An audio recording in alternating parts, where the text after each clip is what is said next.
Our scripture today is found in Ecclesiastes 11. Cast your bread upon the waters, for you will find it after many days. Give a serving to the 7 and also to 8. For you do not know what evil will be on the earth. If the clouds are full of rain, they empty themselves upon the earth. And if a tree falls to the south or the north, in the place where the tree falls, there it shall lie. He who observes the wind will not sow, and he who regards the clouds will not reap. As you do not know what is or how the bones will grow in the womb of her who is with child, so you do not know the works of God who makes everything.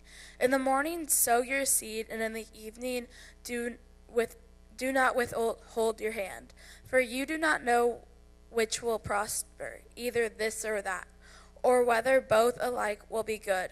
Truly the light is sweet, and it is pleasant for the eyes to behold the sun.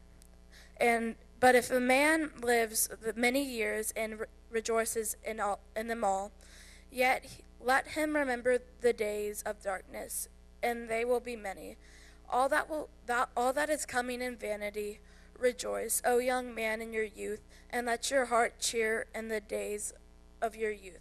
Walk in the ways of your heart and in the sight of your eyes. But know that for all these God will bring you into judgment. Therefore remove your sorrow from your heart and put away evil from your flesh. For childhood and youth are vanity. Let's pray. Dear God, thank you for letting us gather here today, and those who couldn't make it, let's pray.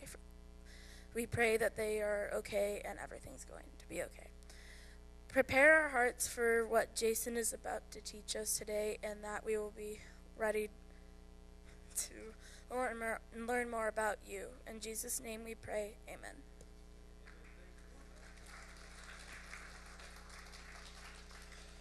Thank you for that, Lindsay.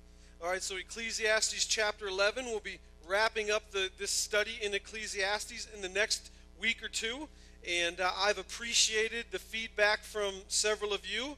It seems as if the preacher, who's the writer of the book of Ecclesiastes, we don't know exactly who he is, but he calls himself the preacher. It seems as if he has us all thinking and has us evaluating and reevaluating, and that's his intent. That's why he writes the way he does. There's no denying that his style of writing is unique, and he has somewhat of a strange delivery. Much of the book comes off as depressing when you first read it, and that's intentional. He wants us as readers to understand the emptiness of life if God is absent, if life is lived apart from a relationship with God. He wants us to understand that that kind of a life is empty, and so that's why you get that strong feeling as you read through the book. He is purposeful in the way he delivers this. Ecclesiastes is part of what we call wisdom literature, along with the book of Job and Proverbs and Song of Solomon. And wisdom literature seeks to provide the reader insight into living in a world that has been scarred and broken by sin. So that's the purpose of wisdom literature. The world is broken, it's scarred by sin. We need insight on how to live as sinners with other sinners, dealing with sinners, dealing with the world that's broken. And the way that wisdom literature likes to go about it, it likes to go about it a different way than much of the rest of the Bible. It does it through the riddles and through warnings, through wise sayings, and through poetry. And wisdom literature's aim, as one writer says, is to kind of wound from behind. So, like, you're not looking for it. And we kind of described it like creeping into your child's room at night to check on them to make sure everything's okay, only to end up stepping on a Lego. And you don't want to wake your child, so you stepped on this Lego. You didn't see it. You weren't looking for it. But now it has your full attention, and it makes you stop and go, ow, right? Or kind of scream into your arms so you don't wake them up. That's the purpose of wisdom literature.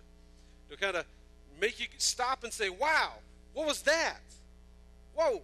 Okay, that's what the preacher's doing. And so the preacher uses this type of writing, and he wants to change our perspective on life. Instead of looking forward, instead of viewing life from the perspective of youth, and all of us, as old as we may feel, right? All of us are younger than we will be tomorrow, right? So even from looking at life that direction, the preacher is trying to train us to flip our perspective.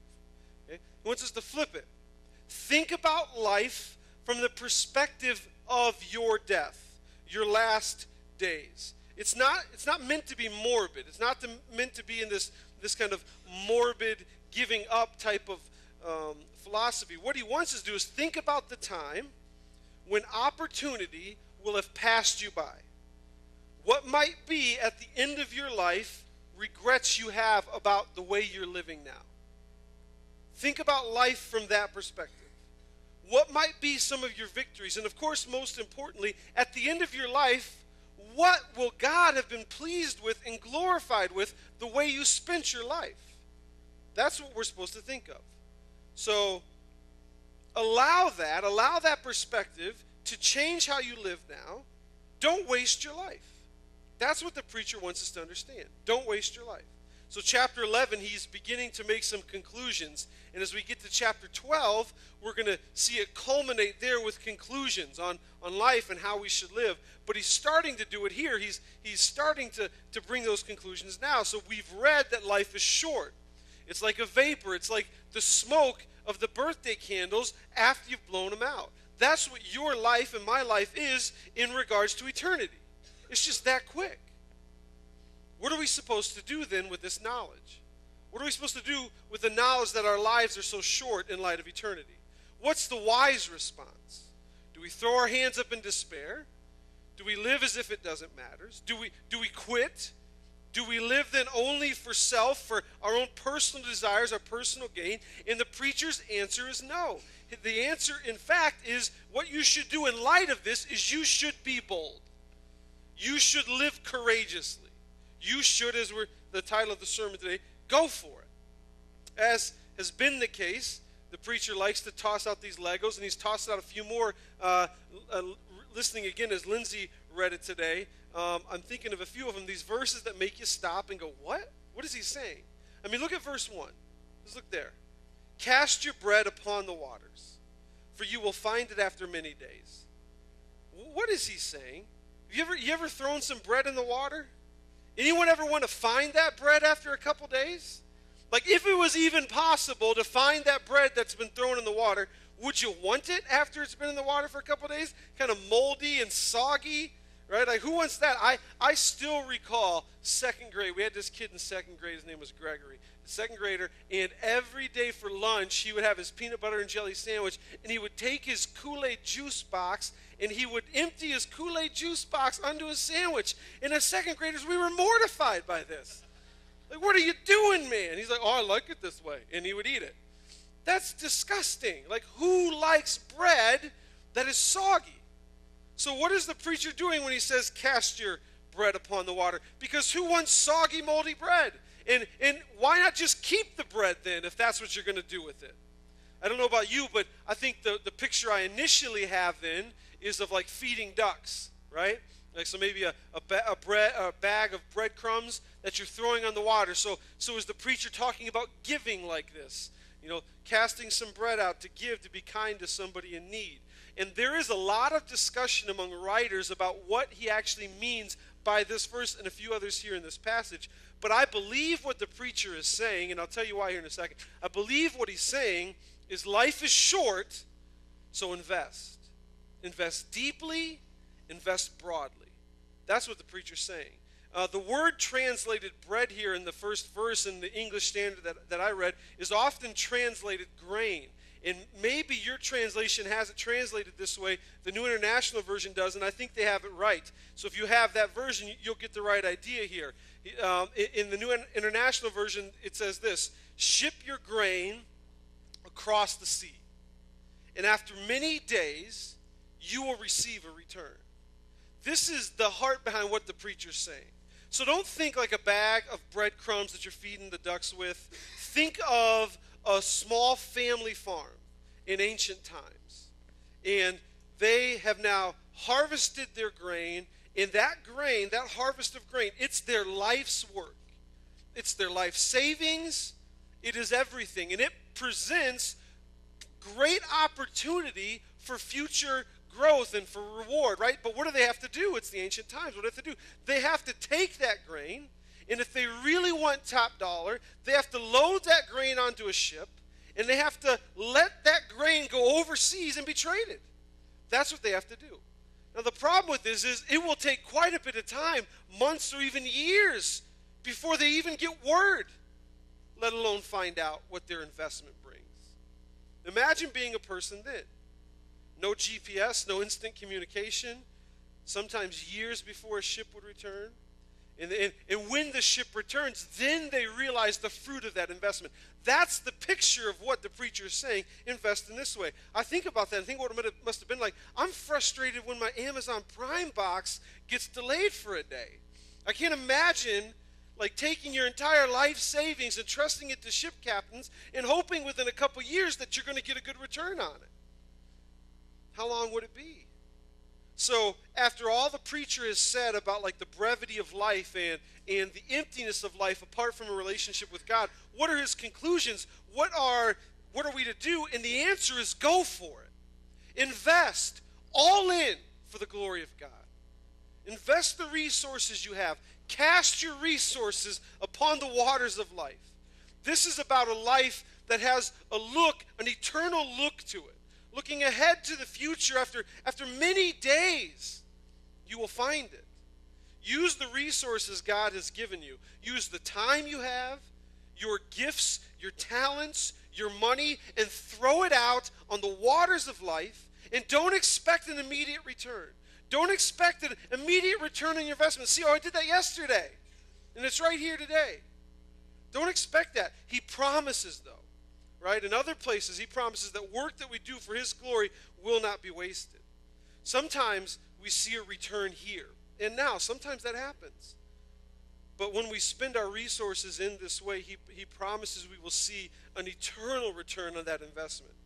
You know, people often talk about that moment of personal awakening where, like, I woke up and I realized I was just on this hamster wheel. Just repeat every single day, and how depressing that is and freeing it is that they could see that and not waste their life anymore. But for the believer, even the mundane, even the very ordinary for the believer has purpose. God is glorified in that too. Working every day for the glory of God, right? Showing up, being faithful at work, your testimony at work that you're a faithful worker. A few moments of interaction with a coworker where, man, you find out what's going on in their life. Can I pray for you? And you pray for them? You may never see the results personally, but you have no idea how God will use it. And the preacher is saying, cast that on the water. Invest your life for the glory of God. You mothers and parents of young children, week after week, and diaper after diaper, right? And soccer practice after soccer practice. You faithful nursery workers that work and show up every week to care for these little ones so families of little ones can come and sit in the service. And you teachers that serve so faithfully in the church week after week. Those prayers, those consistent prayers at a family meal where it's more than just bless this food, but you pray for one of your children in front of everyone else. Or you pray for somebody as a family. Over and over and over again, that 5-minute conversation with your neighbor about the gospel. Cast it on the water. Invest your life for the glory of God. Give it all. Invest. Go for it. That's what the preacher's saying. You know, this echoes the words of Jesus. We won't turn there today, but if you'll mark it down, I would encourage you to read it this week. Matthew chapter 25, verses 14 through 30. Okay, and so I want you to read it this week. I'll describe it for you here. This is known as the parable of the talents. Okay, so this is a parable that Jesus tells us about using God's gifts for his glory and the results that happen because of it. So the parable of the talents, or the parable of the bags of gold, the Cliff Notes version is this. It's Matthew 25, verses 14 through 30. The master is about to go away on this very long journey. And of course you see what Jesus is doing here. Right, this is a glimpse of Jesus ascending. His disciples don't know it yet, but he's going to ascend into heaven, and sometime much, much later, he's going to return. So this is about Jesus. But the master in the parable is about to go on this very long journey. And so before he leaves, what he does is he gives bags of gold to his servants. To one servant, he gives 5 bags. To another servant, he gives 2 bags. And to another servant, he gives 1 bag. Okay? And so he gives this to them to use. So one man 5, another 2 bags of gold, another 1. The man with 5 bags of gold takes it, uses it, and doubles what he was given. The man with 2 bags does the same thing, and he doubles what he was given. But the man with 1 bag of gold was a little concerned. He's only got 1 bag of gold. So he's worried about losing it, so what he decides to do is he decides to bury it. So when the master returns, I can give it back to him. This is his bag of gold, and I want to be okay with it. I want to be safe with it. So eventually in the parable, the master does return. And to each of the first 2 servants, when he finds out they've taken what he's given and they've doubled it and they've used it for God's glory, he says this, because you have been faithful with the little, I will put you in charge of many things. But then he gets to the 3rd guy. And the man says, look, I was worried. I didn't want to waste it. I didn't want to waste what you'd given me. I wanted to be careful, so just kept it. I buried it, and here it is. And of course, as you're reading it, you're thinking, okay, I understand what he's doing.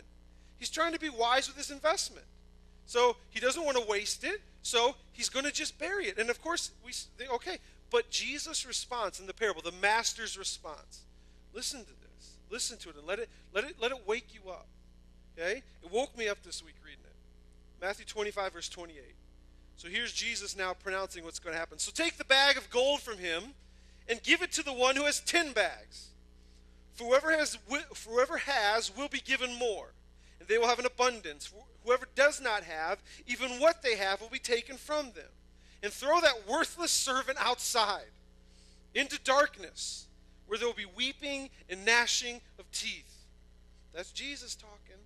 I mean, all of the Bible is the Word of God, but sometimes people have this idea that Jesus is all about just like this really rainbows and unicorns. That's the words of Jesus. Look how he responds to this servant. What is he telling us here?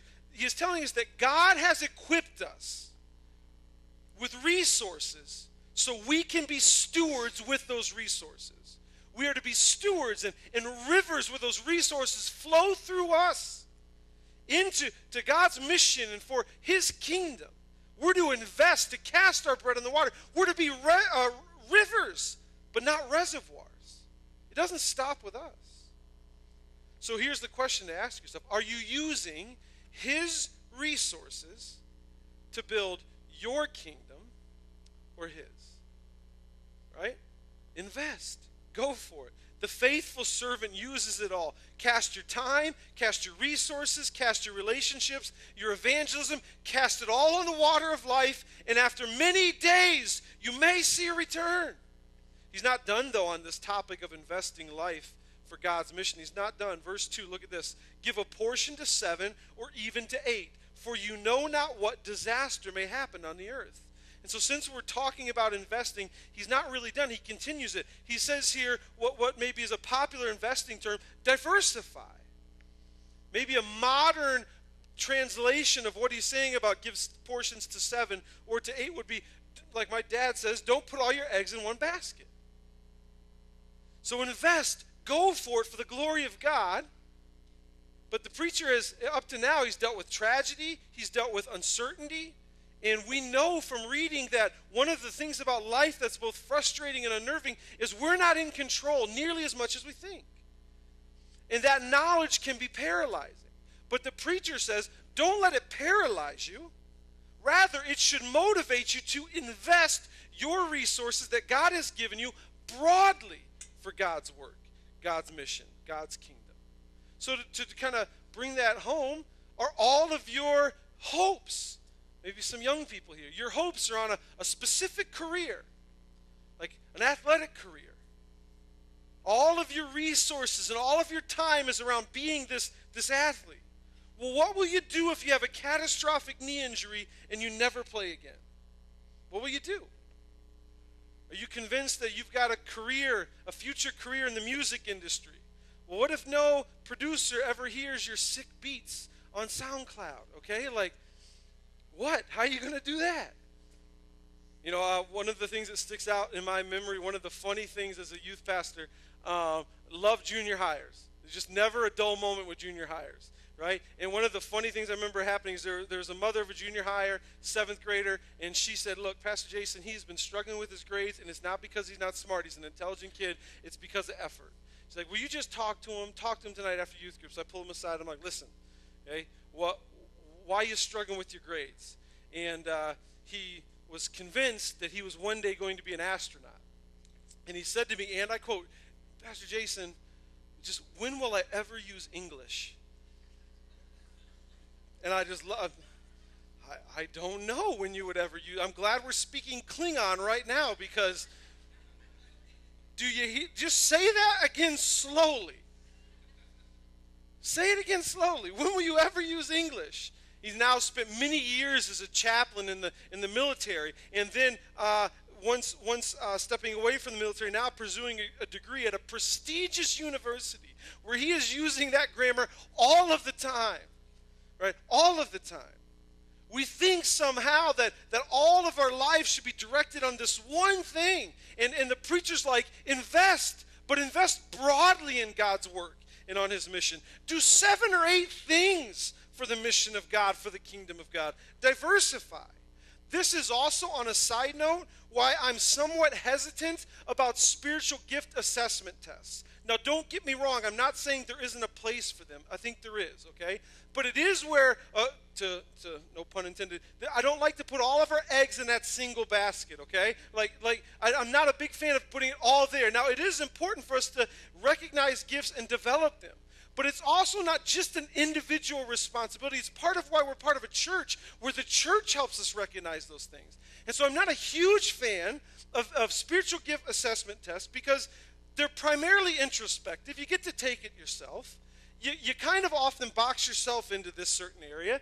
And then that also, well, these other things aren't my gifting. Sometimes it takes years of investing to see a real return. And maybe you need to consider whether that's not my gifting is an excuse or a limitation you're putting on God growing you in another area, to branch out, to move on. Sometimes it's true. We need to know real limitations. But sometimes those limitations are just limitations because we're not putting in the work to further it. Those resources, those bags of gold that God has given us, we're not fully investing them to multiply them. Well, what if I fail, Jason? I get it. I get it. That's a real fear. But did you read the parable? What if you take your resources that God has given you and you bury them? That's the much bigger problem. The king is returning. Failure is not the worst thing that can happen. It's not often even a terrible thing at all. Over and over again, Jesus trains the disciples. He sends them out 2 steps forward, 1 step back. He trains them again. Wasting, squandering God-given resources. Now that's serious. Proverbs says this about the righteous man. What about the righteous man? The righteous falls 7 times. But what? Well, he rises again. So what if I fail on this new venture for the glory of God? Okay.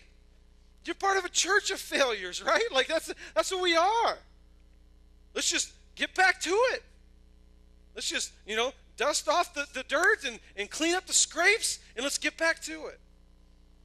The description of the righteous here in Proverbs is one who falls and rises. Invest, cast it all on the water of life. Go for it. That's what the preacher says. Second thing, verses 3 and 4, that we should do when we consider about going for it for the glory of God. Start now. Start now. Look at verse 3. If the clouds are full of rain, they empty themselves on earth. And if a tree falls to the south or to the north, in the place where the tree falls, there it will lie. He who observes the wind will not sow, and he who regards the clouds will not reap. So what's the preacher talking about? He is painting the picture of a person who is so analytical, so analytical that they never actually get anything done. Because, well, it's time to plant, but I can tell the wind's going to be nasty today. And certainly there are some times where you should hold off, because the seed will scatter. But this person is so analytical, they're always looking at the sky, They're overanalyzing, and look at those clouds. No, it's not a good day. I can't plant today. Look at those clouds. If it's going to rain, then I can't reap the harvest today. The fields will be a mess. And so maybe tomorrow. And so this person, this isn't the wise person, the discerning person. There's a place for all of that. This is the person who's so fearful. Maybe on another side, they're so critical, overanalyzing, always stopped by fear, always criticizing the work that others are trying to do. This is what he's talking about. One pastor says it this way about what he's saying here. Don't stay inside because it's raining. Get an umbrella and go outside. That's what the preacher's saying. On one side, you can see the preacher here calling us to adventure, right? On one side of this. Enjoy the good gifts God has given. Dip your toes in the water, right? Dip your toes in the water. Go for it. The spiritual application here, though, is clear. Now is the time to serve the Lord. Now is the time. How many more classes on evangelism do you need to just talk to your friend about Jesus? Right? Well, the time's not right. Look at the clouds. Like it's going to rain. Today's not the day. The timing's not right, Jason, but the timing hasn't been right for 12 years. When will it be right? That's what we have to ask ourselves sometimes when we're talking about working for the glory of God. Now is not an ideal time for me to really get involved in church, and that's true sometimes. But if it's not, when is it? And for some, why has it never been? If you're waiting for ideal conditions, this is what the preacher's saying. There are none. There's never this perfect time. So start now. Invest now. And if you allow me to draw some cultural observations on our area, because we've been here now for 2.5 years, okay? So we're saying y'all a lot now, so I'm not necessarily a true Texan yet, but we love Buc-ee's, and Meet You Anywhere is our favorite barbecue, and all of those things, right? So allow me to draw a few cultural applications to this starting now thing, if I can. Allow me to speak a little bit here today. I'll do a little bit of surgery, okay, with all the love and respect of being here for this time. Allow me to do this. You know that we were missionaries in Poland for almost 4 years, and so we're trained to see cultural differences and then to address those cultural differences in every context. And I'm so thankful for that time there, because I think often, incorrectly, one of the problems in the United States that we have is that we think because we're all part of the same country that we all have the exact same culture. And it's not the case. And so even knowing, coming from Illinois to coming to Texas, we knew that there were going to be differences, okay? And we knew it. In fact, we knew it when I was driving our 26-foot truck down here across the border, and all of a sudden we get across the border, and everybody in the pickup truck is level with us. Like, this is different, man. Like, these are giant pickup trucks down here.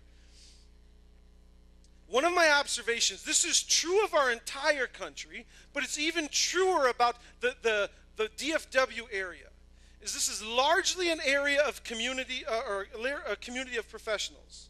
And so because time is precious to us as a community of professionals, we pay other folks to do many things that other people in other parts of the country or other parts of the world do themselves. It's what we do here, okay? So from our yard work to our taxes, to our eyebrows, I'm about to get mine threaded later, to our Christmas lights. Man, it was cracking me up this year at Christmas time. Driving through Trophy Club to the boys' school, there was 6 houses on the same road with the exact same Christmas lights. Now, how did that happen? It's because they all paid the same company. Guy was coming through with a flyer. They all paid the same company, and he just did the same lights down every house. And it's so funny how that works. I love your Christmas lights. Yeah, thanks. It was work, but I was able to, pick up the phone and call somebody to come out and do it. Oh, that's really, really cool. There's nothing wrong with any of this, whether you do some of this or all of this, or whether you're self-made and all of it is by yourself and you do it from YouTube tutorials. Nothing wrong with it. Time is valuable. It's often worth freeing up your time. So don't get me wrong. I'm not condemning that, okay? In fact, personally, like we have this thing at our house, Ginger wants the bed made. She loves our bed being made every day. And so I am not ashamed that I often pay Aubrey to do it. Hey, would you just go make the bed? I do it all the time. Right? And not only do I do that, now she makes it better than I do. So I'm like, hey, don't make it as good as you can, okay? Because Mom needs to think that I did it, all right? So I'm not condemning this, okay? There's nothing wrong with this. But here's where it kind of rubber meets the road. This does have some negative effects in the church. because we expect professionals to do it. So I can't really teach or be involved maybe in the children's ministry because I don't have a degree in early childhood development. I can't really lead a small group or teach a class even because I don't have a seminary degree. I can't take a younger believer under my wing and disciple them because I don't have 30 credit hours on interpersonal discipleship or relationships. You see what I'm going? And of course I'm being a little facetious, but you understand what I'm saying here. And so it's like the timing isn't right, and I'm not qualified enough, and it looks like it's going to rain, and maybe we'll start tomorrow. Maybe tomorrow everything will get planted. And all along, the opportunities are passing us by. Start now, the preacher says. Now, no, of course, one of the responses, well, what are we paying you to do, Jason, if you want us to do some things? And the answer, of course, is not much. I'll tell you that. But our role as pastors, our role as elders, is to make disciples. Matthew 28, Jesus lays it out clearly. Make disciples, but what does he continue on? Make disciples who make other disciples. Like, Jesus does not intend for everybody to just come and watch the pastor do it. He intends for the pastor and elders to train others who train others, who train others, who train others. That's the Great Commission. This is what is known as the Great Commission. So if not you, who?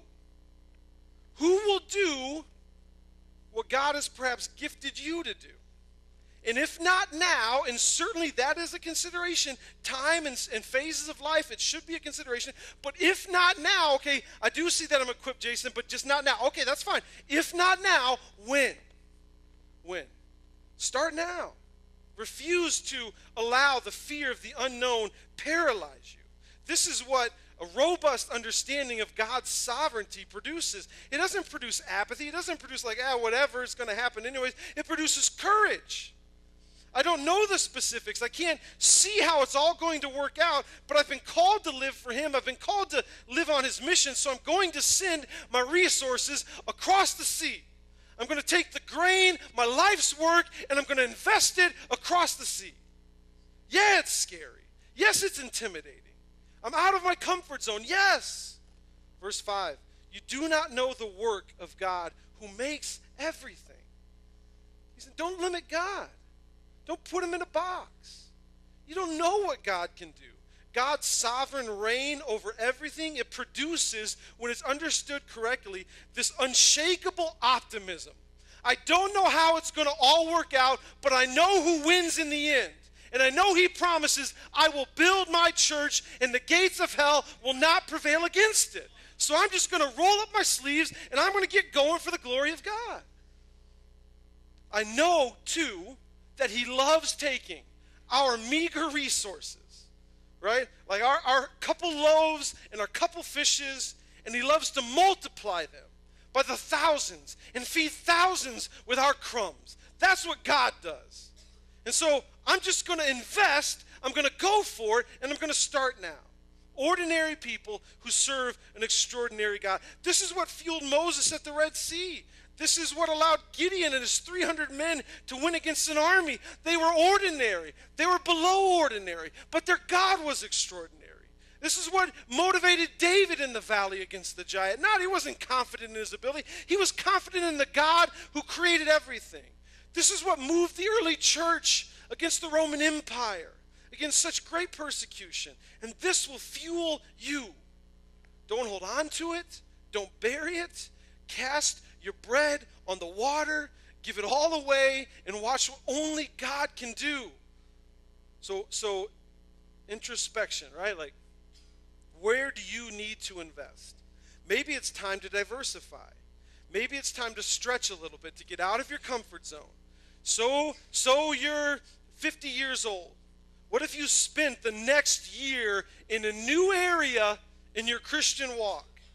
And you could then spend the next 25 years using that new talent for the glory of God. The time is now. Here's the last thing. The king's returning. The king is returning. Look at verse 9. He says all that he says there, and then he says, for all these things God will bring you into judgment.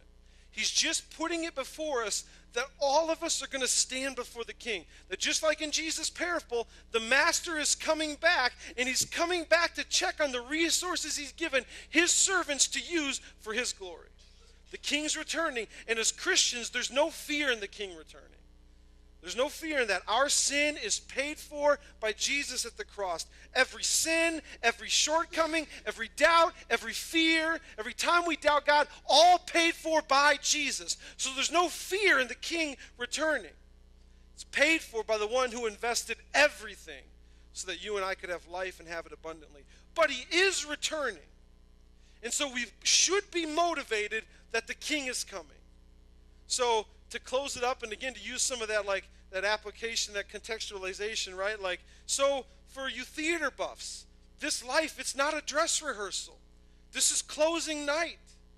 For you gearheads, this is Daytona, and it's the final lap. For you sports fans, this is the Super Bowl. For you Bachelorette fans, this is the rose ceremony, okay? For you Chip and Joanna Gaines fans, this is the final episode of Fixer Upper, so get your shiplap ready because the king is returning. Cast everything you've been given on the water of life. We are rivers, not reservoirs. The king is coming. So go for it. Go for it in Jesus' name. Let's close in prayer. Father, we recognize, Lord, what your son's done through the cross, and how, Lord, you have given so freely and overflowing abundantly your grace in our lives, and have gifted us to use your resources for your glory. And Lord, we pray that you would give us that courage, Lord, grant us grace to invest more deeply, more committed to your cause, Lord. As the instruments play, here's your time to speak with God. So how is God working in your heart today? In what areas do you need to invest? Maybe branch out. Maybe God has put something on your heart for some time, and now you're seeing the time is now. As the instruments play, here's your time to speak with God.